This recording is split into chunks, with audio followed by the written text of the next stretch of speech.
Hi everyone, let's go ahead and talk about doing the coloring in Adobe Animate with your characters. So first thing I do is I've got an image that's right here and I'm going to double click it to open it up on the desktop. And you notice when I open it up here, it looks pretty good. It's pretty clean. We've got some line work on the outside here, but we've got a lot of these little shadows or little gray tone areas that are coming up around the edges of the clothing. I'm going to go ahead and I'm going to edit my image. Now your program that you're working with may vary a little bit. But I'm going to go back in here and I'm going to edit that a little bit, make my color adjustments. I'm going to lighten this up a little bit, try to get rid of some of those gray areas, right? I'm going to get rid of some of that, pull that color out completely, and I'm going to go ahead and lighten that up a bit. Again, trying to pull out some of those dark areas. So if I get some of that out through this process, my life is going to be much easier, right? Now, if you have a scanner, certainly it's much easier to do that, but it can be a little difficult. So there we are. I think that's a little bit better now. We've sort of cleaned up quite a bit of that. There's still some gray tone in there that's going to show through, but we're going to have to work through that. So I'm going to go ahead and say save now. I'm saving that as a copy, putting that away. And now I'm going to open up with my Adobe Animate. I'm going to go ahead and open up the program here. And I'm just going to click on Create New. And I'm going to use the standard studio size window here. Keep it at standard and just say Create. Once this opens up, I can go ahead and make sure that my viewing space is set for Animate. So I go to the upper right-hand side, go to the workspace icon, and click on it, make sure it's set for Animator. So all my tools are out ready to go. Now I can just go ahead and left-click and drag my image onto the desktop. And there it is. It's pretty large there. I'm going to go ahead and use the Command minus to zoom out a little bit here. Move it up with the left click here. And I need to shrink it. So I'm going to go to my free transform tool. And then I'm going to go over to and hold the shift key and drag in and shrink that up right there. There we are. Make it pretty small. Now I'm going to go ahead and use the Command plus to zoom in again. There we are. So I've got my character. It's all in there. Looking pretty good here. So now I need to go ahead and I need to convert this character using Adobe Animate. To do that, I need to turn it into a bitmap image. So I'm going to go to Control, or excuse me, go to Modify, Bitmap, Trace Bitmap. So again, go to Modify, Bitmap, Trace Bitmap. Once I select that, I get a little pop-up window here. Now this is the minimum area. I'm going to go and change that, keep it at 8. My color threshold is at 100. That's pretty good. Maybe I'll take that down to 50. Corners, I like all the corners here. Let's go normal corners. And curve fit tight, we'll say normal. And we'll go ahead and set this at OK. Give it a second. It's going to convert your image. Once it converts the image, then it's going to go ahead and it's going to pixelate it. So you'll see this black and white dot. You can see that over the image here. I'm going to click off the side to deselect. Deselects everything there. And now I'm going to go back in with my white arrow, and I'm going to select an area in here. And you see how it picks up, and part of it's all just little black dots. That's the negative space. I wanted to hit that with the delete key twice. There we go. Look at that. It's all gone. Now I've got a little residual of some gray down here. I'm going to click that. Delete that twice. So that gets rid of that. Then I have little bits of pieces here and there. And that's because, again, it picked up some of the various gray tones that were there present in the piece when it was scanned. So I'm going to go ahead right now and I'm going to delete this upper area here. Now you can delete things from around the object to clean it up before you color pretty easily. First thing I want to do is I can either do area number 1 is to go and use the selection tool and left click and drag a box around it. It pixelates, hit delete, gone.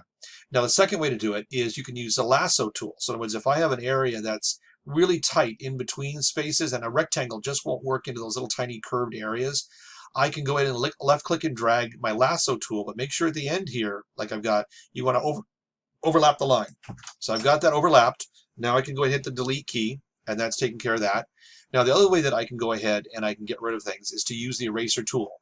Now I can go ahead and by doing that, I click on the eraser, and then I can go ahead and left click and drag and just erase right over the object here. Setting back in, and I can drag. I'm dragging my eraser, going right over that spot. I go nice and close to an object, right? I can go right in, erase all those little things. Now I'm going to release for a second and let the computer program catch up. There we go.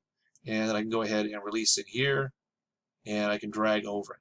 Now let's say you've got a lot of things. Like in here, there's a lot of little bits and things that are in there. I can double click on that eraser. I can click on the eraser over here on the left here and make that eraser fairly big. And I can go back in and I can erase a larger area if I want to. You can see down here, I've got all these little bits down here that I need to get rid of. They're down there. There's even still a little bit more right in there. Piece right in there. There we go. So it's fairly clean now. So I've done a pretty good job cleaning up the image here. So now what I need to do is go back in and do some coloring on the character. I'm going to select my white arrow just to sort of deselect everything else, white arrow. And now I can go back in and start dropping some colors. Now I will have some problems in here. You'll notice there's all these little gray tone areas. That's because these were little bits of gray with the shading. So if you are just taking a photo and not scanning your image, because with a scanner you can clean up and get rid of it and remove all that gray tone. But if you're just taking a photo, you have to make sure you've got a very clean photo. That means erasing very well. Okay. Otherwise, every little gray tone, every little variation of gray within these areas, you are going to have to hand color. And you'll see in a second why. So let me go ahead and zoom back out. And you'll see right here, I'm going to go ahead and start grabbing some colors. Now, coloring is very simple. As long as you have a good, clean line work with no little gray tone areas inside, you're going to be great. Watch how fast it is. You literally select a color, a fill color. Let's say, yeah, I've got this guy's kind of a green. We'll pick that for the hat. And I'll go and just click on my paint bucket tool. And for my paint bucket tool, I move the little black arrow on the tip of the icon.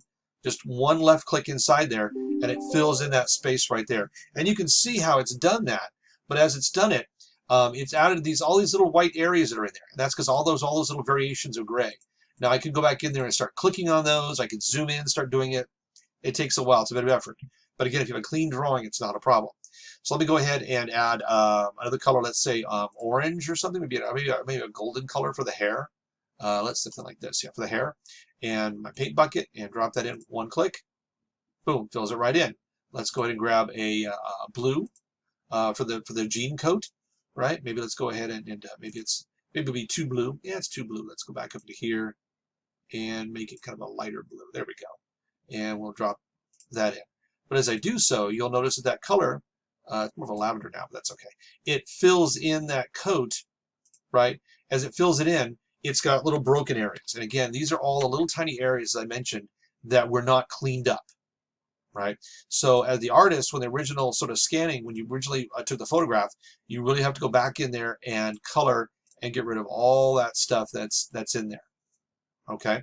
That makes a big difference. So as you can see, grabbing a color, selecting it, right, and then dropping that color into the space by just like the color paint bucket, drop the color in, it fills it. But again, you see all these areas in here that don't quite fill. You have to go back and do it by your hand.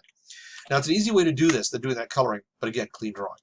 Now, let's go ahead here and with the artwork, the image I've got here, let me go ahead and import another image, and that I'll show you basically how we can go ahead and clean it up. So I'm going to import another drawing to the stage here.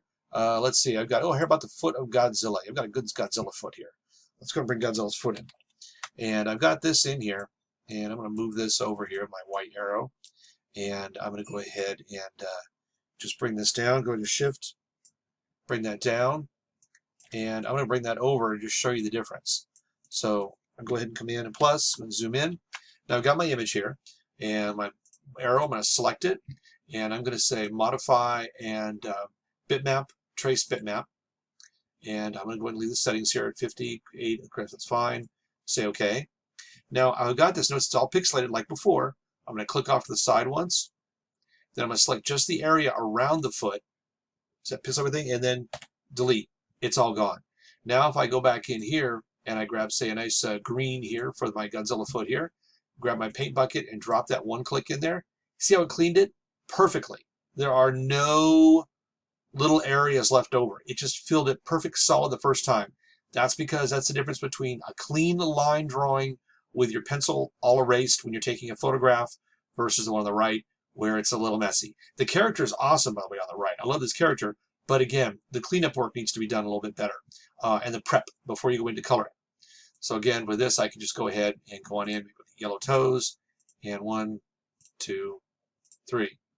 And there it is, it's done. When you have finished coloring your character or your object, you're going to left click and drag a box just around it to select it and go Command or Control G on your keyboard, and that locks it together. Then you can move it around, it's all locked, and you're ready for animating. Okay, so for your project, go ahead, you're going to need to practice this and do the good cleanup. That's what it's going to take to make this work and make it really happen so you have a good image to color.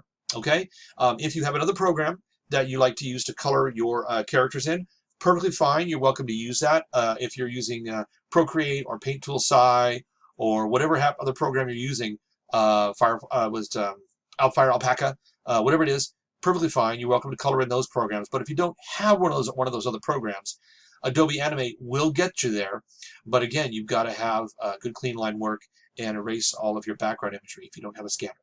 Alrighty, folks, there you go. So it's a quickie on how to go ahead and scan and bring in your artwork into the program. All right, good luck. Have fun. Bye now.